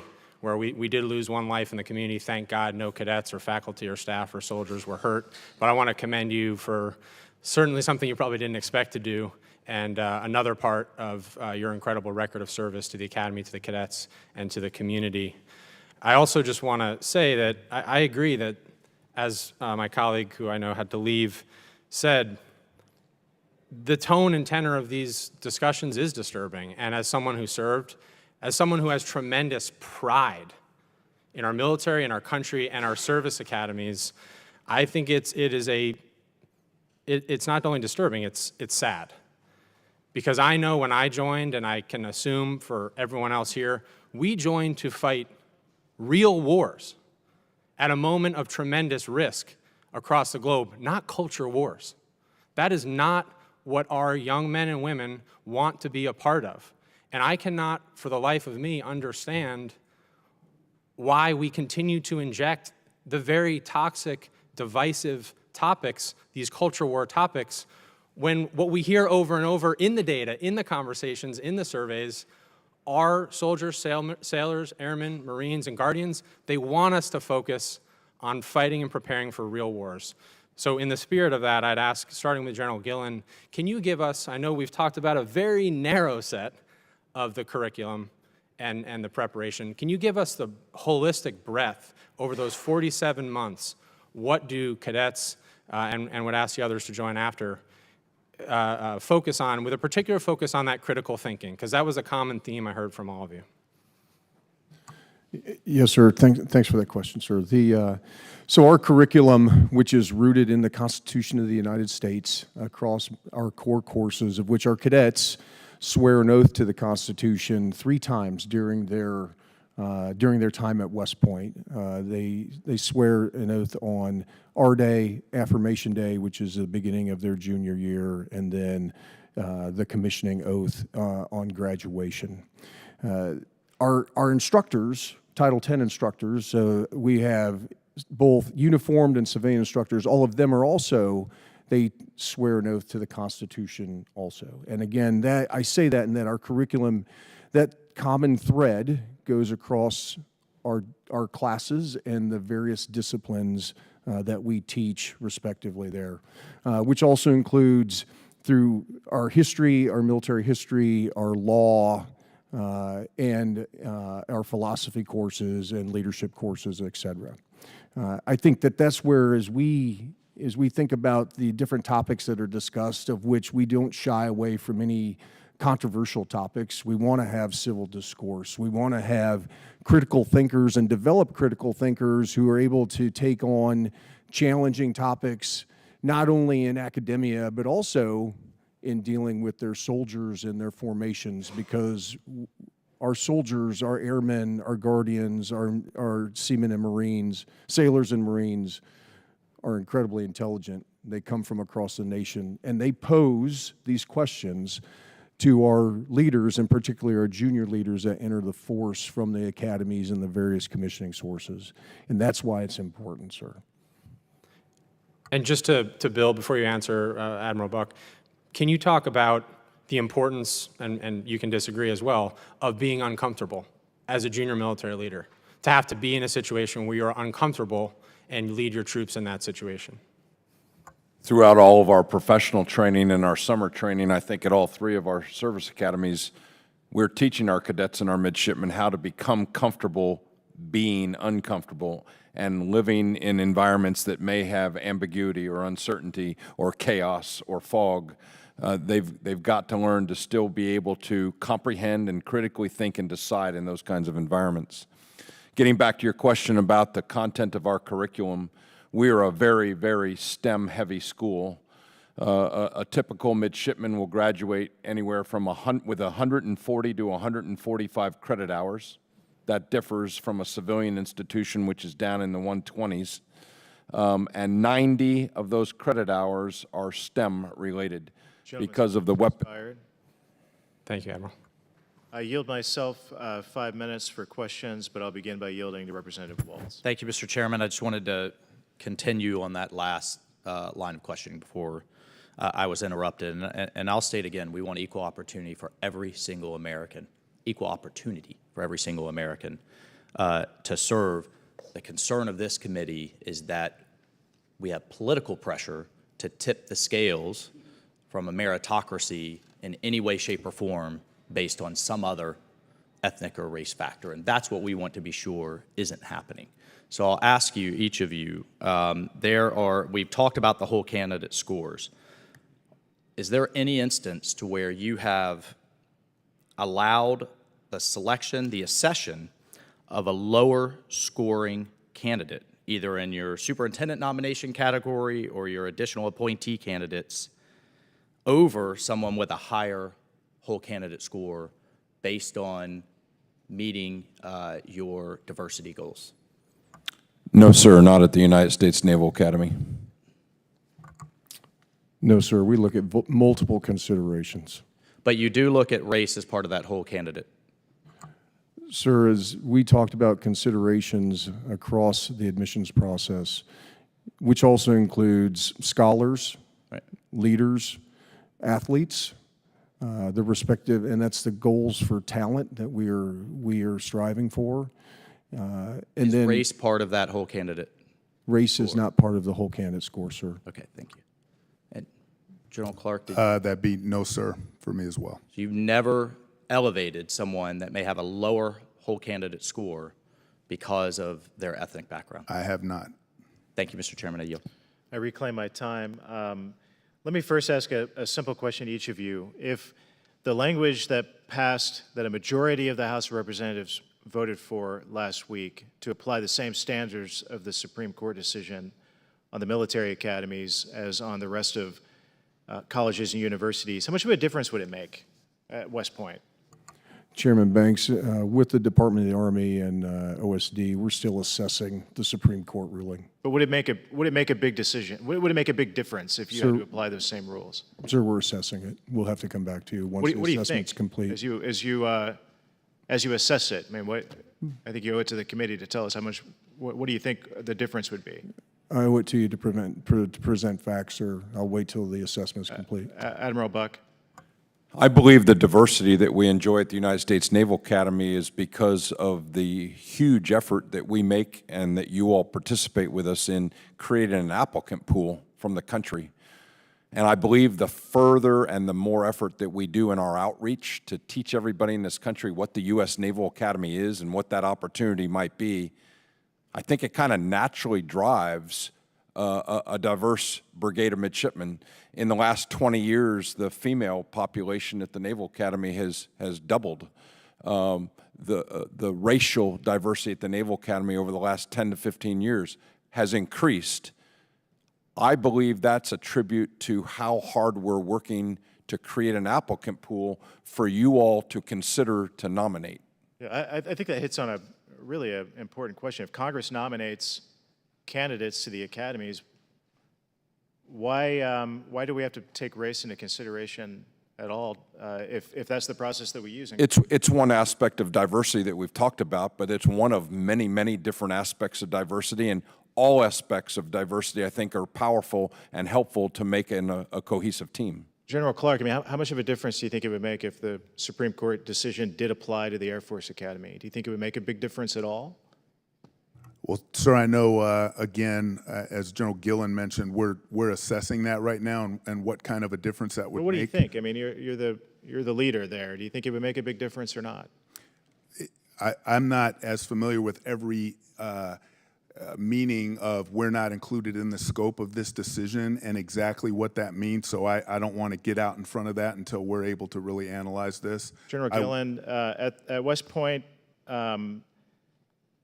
is there a difference between preference and quotas? And do you apply one or the other in how you apply race as a factor? Sir, we don't have quotas at the United States Military Academy. Preference? No, we have goals to meet, as I stated, with regards to leader goals. So categories of young men and women, regardless of their backgrounds, are fall into a leadership category, a scholar category, an athlete category. My time has expired. I yield to Ranking Member Kim. Yeah, thank you, Mr. Chair. Thank you again for the three of you to come out here. I wanted to just read you a couple of two sentences here. This was a brief that 35 former military leaders presented to the Supreme Court talking about diversity in our military academies and our education. They said, quote, "The importance of maintaining a diverse, highly qualified officer corps has been beyond legitimate dispute for decades." And they go on to say, "Units that are diverse across all levels are more cohesive, collaborative, and effective." Lieutenant General Gilland, I wanted to get your just reaction to that. Would you agree with those sentences there? I agree that we're responsible for building fit, cohesive, disciplined organizations. Those organizations are drawn from our nation, which is a diverse nation. And our leaders have to be able to lead those forces. Vice Admiral, your thoughts? I concur with those exact thoughts, sir. Yeah. Lieutenant General? I agree, sir, and I believe we need to pull talent from every corner of our society, every demographic, and every congressional district, so I think it's important. So I think that's something that we need to kind of focus in on here, that value of diversity. This is something when I had the great honor to be able to go out earlier this week to the Naval Academy talking to the midshipmen there, this sense that, this is not just some ordinary educational institution. This is one that's there to develop leaders, and there's this understanding that those that are there are part of something bigger than all of us. And I guess the question is, if we establish that value of diversity, then the question is, well, how are we calibrating? Are we calibrating correctly? Are we doing it too much, too little? And at least with the Naval Academy, when I talked with some of the midshipmen and the recent graduates, not a single one of them thought that any type of diversity training or education or curriculum was overburdensome. In fact, they struggled to think through any significant level of mandatory requirements along that level. They said it was just a handful of hours at most if they could think about it in a given year. So I guess, Lieutenant General, starting with you, do you think your academy's admissions and also the curriculum is overly focused on race and diversity? No, sir. Vice Admiral? No, sir. Lieutenant General? And sir, I'll say in a 4-year academy education, one of our cadets could expect to get 16 hours of diversity, equity, and inclusion training. They would get over 1,000 hours at a minimum in warfighter training. So I don't think we're over training in So you that said area. 16 hours across all 4 years. All 4 years, yes, sir. That's roughly what I heard from some of the midshipmen as well. So so we're thinking through this. The value of diversity we talked through, we agree upon. This sense, are we calibrating correctly? Is it too much? And if we're saying, at least some of us are saying that is not the case. Now the third part in the question is the diversity considerations and the teaching of different types of curriculum, is that weakening our development of leaders for this country, the mission of your organization? So I guess I just wanted to ask down the road one more last time here, the current admissions efforts, the whole person efforts that you're dealing with, the academic freedom to teach cadets and midshipmen how to think, not what to think, is that producing lesser quality leaders than in past years? Lieutenant General? Sir, in reference to the previous question also, we don't conduct diversity training at the military academy. We conduct equal opportunity training. So I just want to clarify that. Yeah, that's helpful. Yeah. Now, with regards to the curriculum, it goes back to teaching how to think, not what to think, and critical thinking skills, and how the environment is complex. And for our young leaders going out into the force, they've got to be able to deal with all kinds of different situations, complexity, problem sets that they may not have been exposed to. And so what do they draw upon in order to solve those problem sets? They draw upon the skills, the knowledge, the tools that we have educated and enabled them with in order to solve those problems, to build a more cohesive, disciplined force that is working towards that common goal that they have respectively. Great, thank you. I couldn't have said it better. Vice Admiral, your thoughts? Sir, our top two customers of the product that we produce at the Naval Academy, which are leaders of character for the United States Navy and the Marine Corps, are the citizens of the United States, their military, their Navy and their Marine Corps that will defend this country, and then more specifically the fleet. So the feedback I get from the fleet, which really I'm attuned to, says that the product that we're producing right now is very solid, very good, and we're accomplishing our mission. Great, thank you. I'll yield back. Gentlemen's time's expired. We'd like to enter into a quick second round for members who are remaining, and I'll begin. Yield myself 5 minutes. On the screen, there will be a slide from West Point's 2017 report to its Board of Visitors, which I'd like to enter into the record. It shows that the Academy used race-based class composition goals in its admissions process for several years. General, did the Academy also use race-based class composition goals for the class of 2027, which just started a few weeks ago? Sir, we have class composition goals. If we don't meet those goals, we don't meet them. So but you did have those goals for the class of 2027? As we have class composition goals, as I stated, for leaders, for scholars, for athletes. We have composition goals. Race-based. I have composition goals for men and women, for women and our respective minorities. Race-based composition goals for the class of 2027. Simple question. We have goals. We have composition goals, sir. Are you meeting those goals?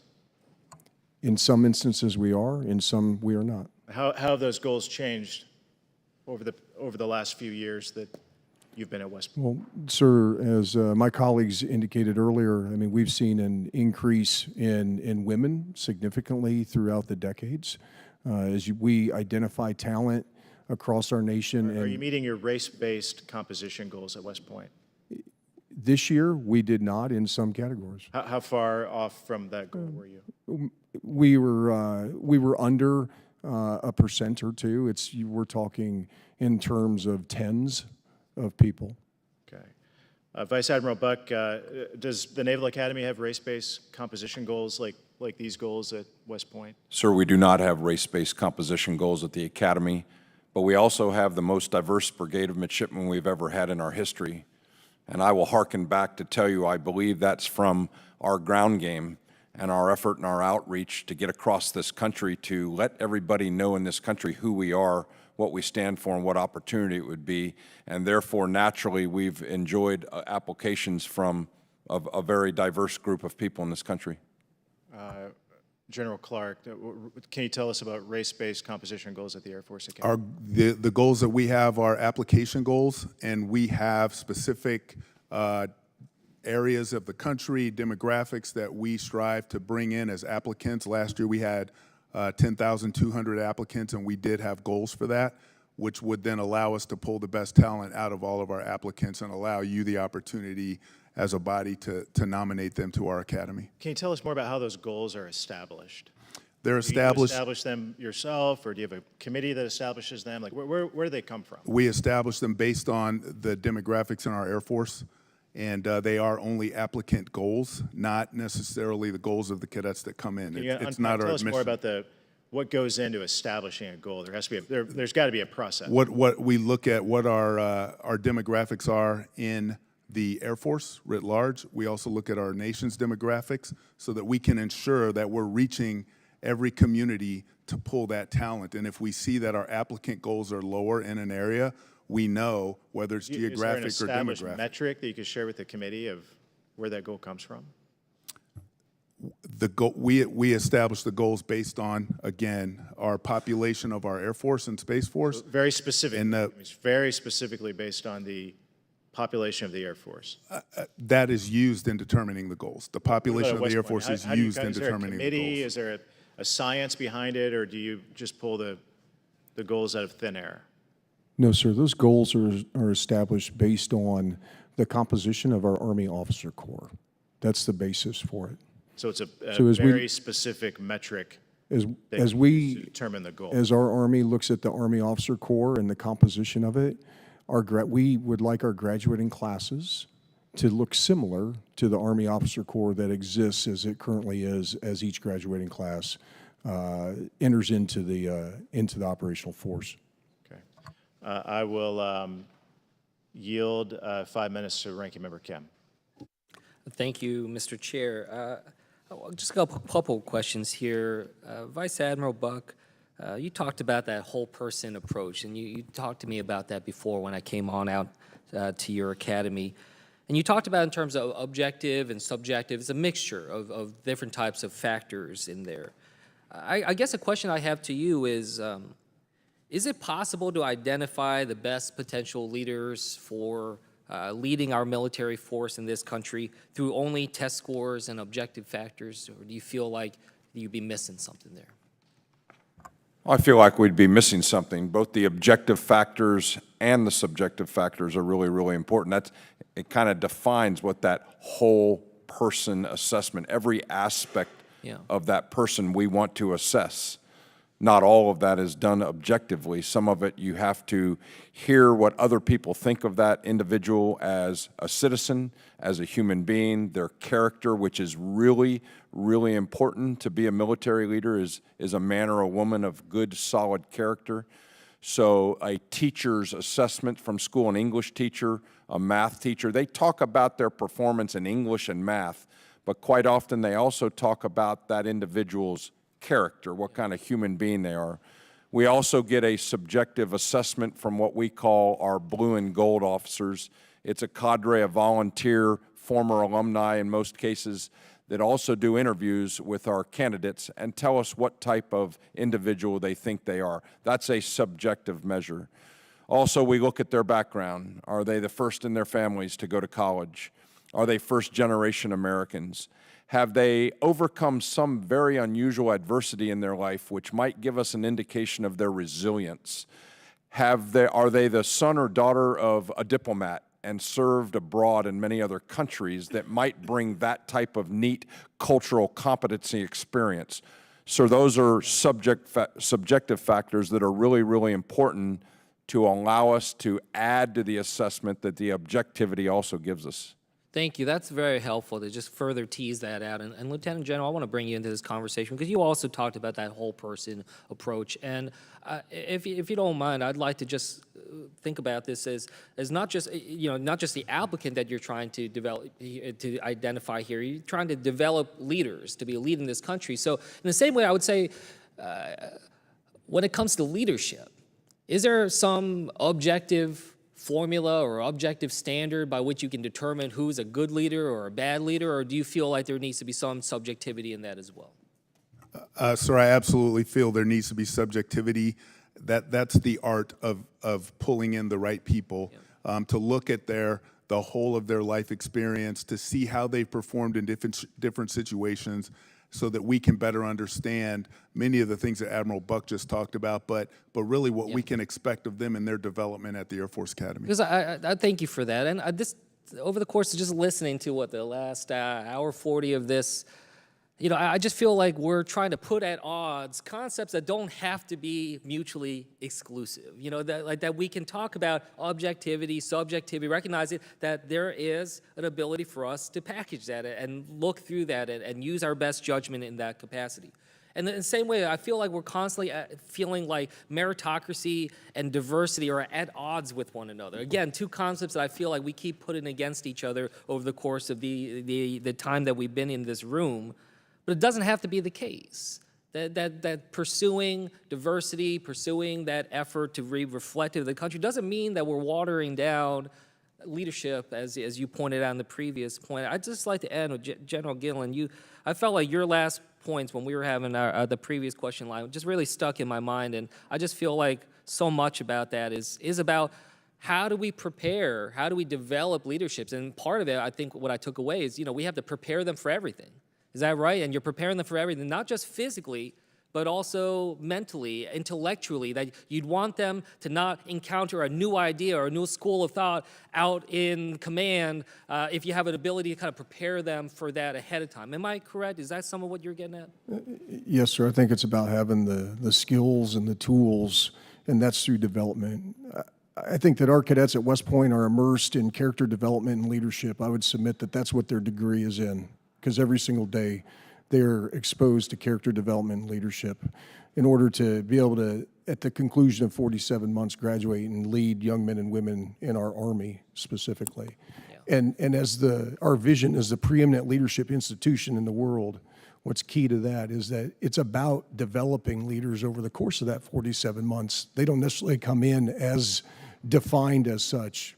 We provide those skills and capabilities. Thank you. I yield back. Representative Gates. Let's put the slideshow back up that we were discussing earlier. This was at the Air Force Academy instructing students on how to use inclusive language. We had Secretary Kendall here, and when we got into the whole mom and dad thing, Secretary Kendall said, yeah, we probably aren't going to tell students they can't say mom and dad. That was inartful. So if there are other things here that are inartful that you want to disclaim, that's a totally reasonable thing for a person to do. So I want to start with this contention that to be inclusive, cadets would have to not use the term colorblind or say we're all just people. Is there something wrong with aspiring to be colorblind in the United States military and particularly the Air Force Academy? Sir, I think it depends on how a person uses that term in context. I think that most people, if you're of a different race or a different color, that you don't want to be, you want to be seen for who you are. You don't want someone to look at you and not see, in my case, a black man, because that's who I am. I don't want you to be blind to that, but I want a person to accept that and to understand that and to include me as if they would include any other person that might be of a different color. Well, we as a country were in many ways educated on the concept of colorblindness through the civil rights movement. And in Dr. King's many remarks, he would talk about the virtue of judging one another not by the color of our skin, not you as a black man, me as a white man, but by the content of our character. Do you worry that the Air Force's critique of colorblindness could be viewed as a critique of the very values that undergird the civil rights movement? I don't think so. In my interpretation of Dr. King's words, he's not saying don't recognize the color of a person. He's saying once you recognize it, don't judge them by that color. Didn't Dr. King explicitly call for colorblindness? I think he called for what he said. Don't judge people Right, by the, and that's what I meant. I want to use, because we're talking about specific terms and language. Right. So Dr. King did explicitly call for colorblindness, right? He may have. I'm not sure of when he did that. I'm just starting to think but maybe instead of like teaching that we shouldn't say boyfriend or girlfriend or mom or dad or whatever, maybe we should actually get back to the core of the values of the civil rights movement, because if we learned about, you would be able to answer these questions more thoroughly if maybe we had a greater connection to the thoughts of Dr. King and maybe a little less Ibram X. Kendi. What about the statement, we're all just people? What's offensive about that? it's not that it's offensive, sir. Well, it's not inclusive, because this is saying not, underlined, not, we're all just people. So why is that a not? I thought we're all just people. That sounds inclusive to me. In the context that this slide was presented, what the folks who presented it were saying was recognize people for who they are, that we don't always all look alike, that we're not always of the same gender. But why do the words "we're all just people" serve as an affront to that concept? Well, I think the idea is that we should all be treated as equals. We should. Well, what about we're all just people? But I got to get you back to the words on your slide here. Yes, sir. So the words on your slide say we're all just people, and you say that's a bad thing because we have to say that we're all equal. Does that seem so circular to you?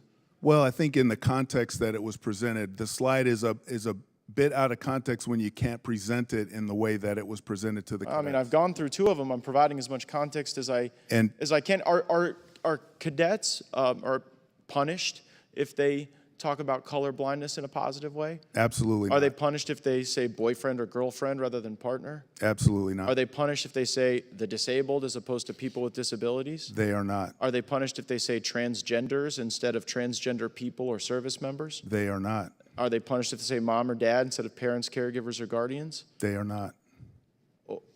Okay then, so why are we teaching it? What we're teaching is to understand a person's context, to understand how to talk to people within their context so as not to offend, until you get to know your people, and that's how we but build effective what I teams. think you have to realize is that when you critique colorblindness and when you critique statements like we're all just people, that is the divisive activity, that in the name of diversity and equity and inclusion, we see some of the most divisive rhetoric. I see my time's expired. I yield back.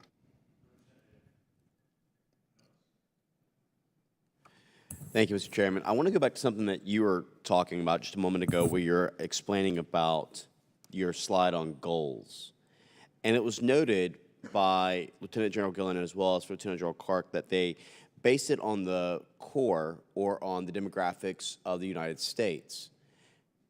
But I also note that there is an office in the United States Military Academy of Diversity, Inclusion, and Equal Opportunity Committee. So if it's judged off of the core, could you tell me what makes, two things, an individual qualified for this committee, and what recommendations does that committee make? Sir, I have a Office of Diversity, Inclusion, Equity, and Equal Opportunity. All right, that office is a tool. It's a recommending body to me as it provides information to me across our academy, which is not just inclusive or just the Corps of Cadets. It's inclusive of our entire population that exists at West Point. That office, again, is a body that provides me advice, recommendations as we look at different aspects Some of those the recommendations academy. be like the goals that that the chairman was just talking about earlier? That office does not provide the recommendations on goals with regards to our class It doesn't say composition. we have fewer of this race or gender or more of this race or gender. It doesn't plug into any recommendations whatsoever of where we're at on the goals? Sir, when we look at that, that's derived from our admissions. And again, with regards to the establishment of the composition goals, that is based off of the Army Officer Corps. Okay. It is established on a yearly basis. Moving on, I always go back to this same question. It seems to be a very difficult question for a lot of our military. What is the difference between equity and equality?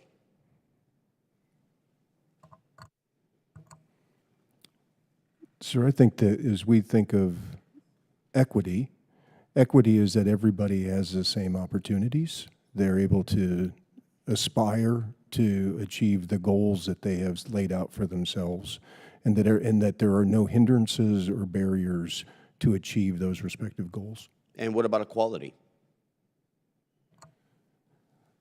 So as we have equal opportunity offices as directed by the Army and Department of Defense, are equal opportunities, again, through which, whether it's through our military occupational specialties, branches, whatever line of work or profession that they're in, the equal opportunity provides that they have all individuals, respectively, are able to aspire, they're able to be promoted without any hindrances or barriers. See, that sounds like the exact same definition, similarly, just with different way of saying it, as equity. And my definition and understanding based on DEI and what its metric was and what was utilized is that equality is exactly what you said. It's about equal opportunity.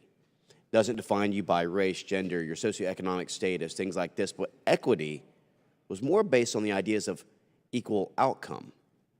You know, it wasn't a metrics-based system that the diversity, equity, inclusion was going into. And I would argue that part of our recruitment deficit that we see in the United States military, we're at about 25,000 short right now on our recruitment efforts, not to mention the 8,600, which are unconstitutionally purged out for the vaccine mandates, is because we have prioritized a little bit too much, in my opinion, that diversity, equity, inclusion is important as opposed to what we should be focused on, which is increased lethality, readiness, and being properly equipped, which is the way it was when I was in the military.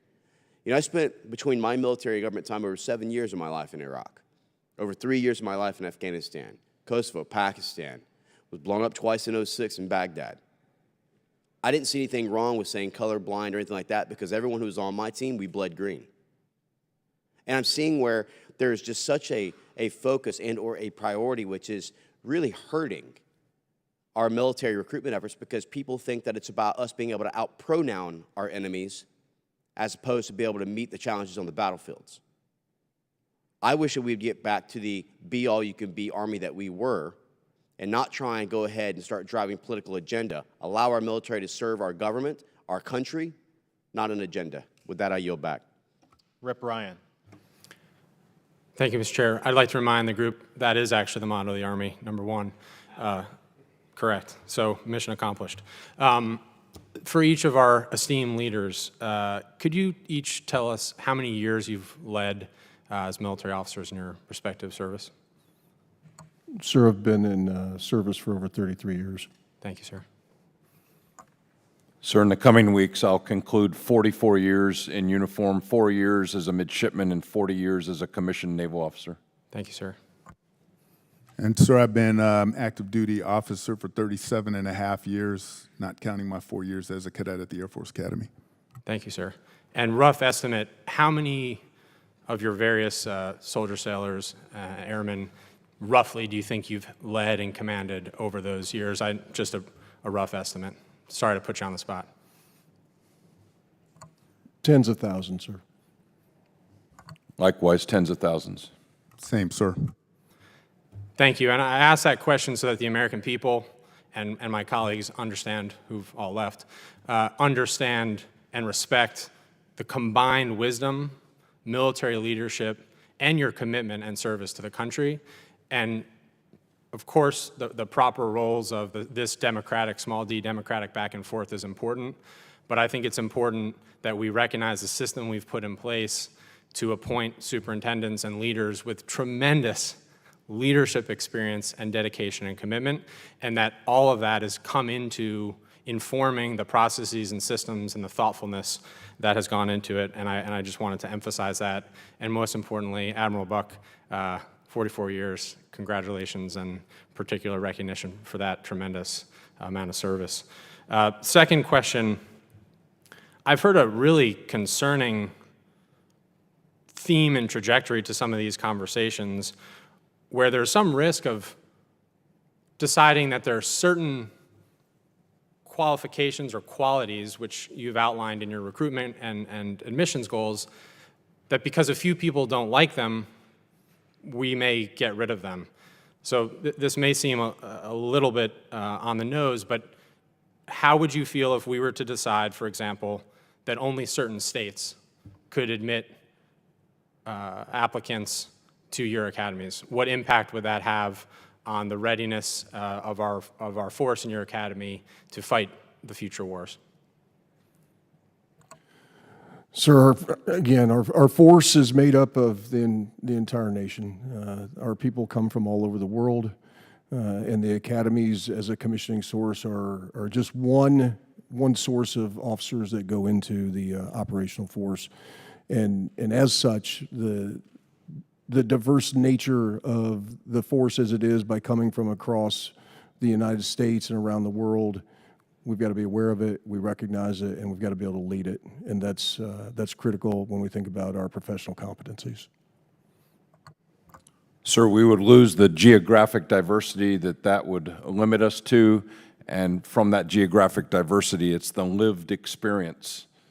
And in many places, some people live urban, some people live rural.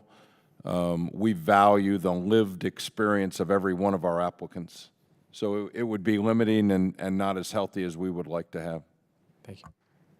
And sir, we'd also miss out on a lot of talent, because talent is spread across our country, every community, every demographic, and we have to put our tentacles everywhere that we can to pull the absolute best that America has to offer into our academies and to eventually serve in our armed forces. So on that point, do you all agree generally, and I know the slide that was put up was from a few years ago, but I want to just give you the chance to address the idea that having goals for various broad sets of diversity, athletes, scholars, leaders, geographic and otherwise, is important to ensuring we get that full breadth of the nation of all that it has to offer. Yes, sir, I agree. I agree with Lieutenant General Clark's previous answer is we have a goal of applicants. And as I have suggested before in some of my other answers, the more applicants, the better selectivity that we'll enjoy from all around the country. I agree, sir. Thank you. And in the last 8 seconds, just want to again thank you all for being here and for your tremendous leadership for our country.